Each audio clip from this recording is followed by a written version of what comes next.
Bonjour, si tu es là, c'est que tu as du mal à prendre de la masse musculaire. Du coup, mon conseil, ça serait que tu manges plus. Plus sérieusement, ce conseil il est valable effectivement, mais nous allons voir un peu la théorie derrière. Donc, tout d'abord, la nourriture se compte en calories.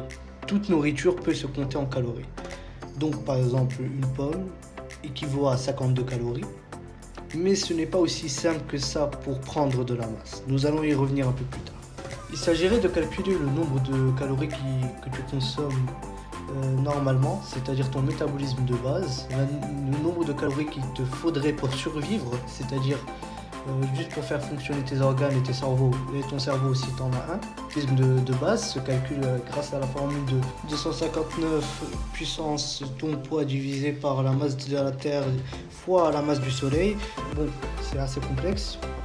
Je mettrai en lien en description le site qui vous permettra de calculer ce métabolisme de base.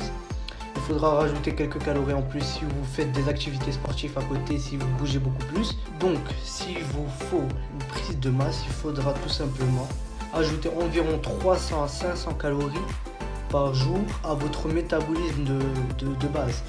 Donc, vous allez prendre 300 à 500 calories par-dessus ce que vous consommez normalement. Environ chaque semaine vous allez augmenter de 500 à 100 calories parce que vos dépenses de base auront augmenté, mais ce n'est pas la seule chose qui compte, bien évidemment. On peut se poser comme question, est-ce que 50 calories de pommes équivaut à 50 calories de McDo?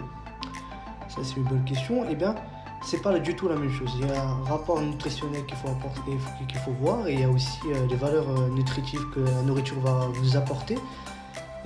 Car effectivement, si vous mangez mal, vous allez être crevé toute la journée et votre corps aura du mal à assimiler cette nourriture et n'aura rien à assimiler en fait. Le corps humain est assez complexe. Il lui faut une variété de nutriments. Des vitamines, des protéines, des lipides, des glucides. Oui, ça vous fait mal à la tête, je vais pas vous mentir, même moi aussi. Ce que vous aurez à comprendre, c'est que je pourrais vous donner le rapport nutritionnel qu'il vous faut, c'est-à-dire par exemple en protéines, il vous faut environ 2 fois votre poids en grammes. Du coup, par exemple, si vous pesiez 50 kg, on multiplie ça fois 2, ça va vous faire 100. Il vous faudra 100 grammes par jour de protéines minimum.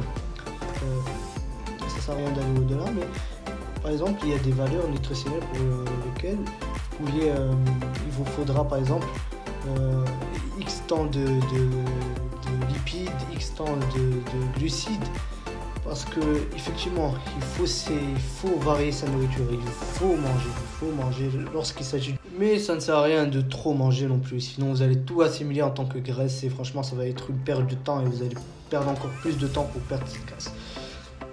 Je vais prochainement poster des programmes alimentaires, c'est-à-dire qu'est-ce que vous pourriez manger comme petit déjeuner qui va vous aider à vous donner des idées sur mon compte Insta et en description bien sûr.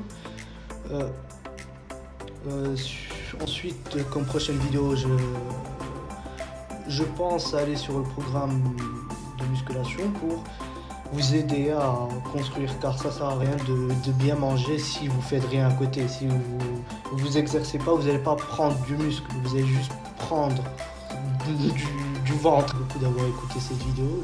J'espère une bonne journée, une bonne soirée. Et continuez de vous entraîner, continuez de vous maintenir en bonne forme. Et je vous souhaite une bonne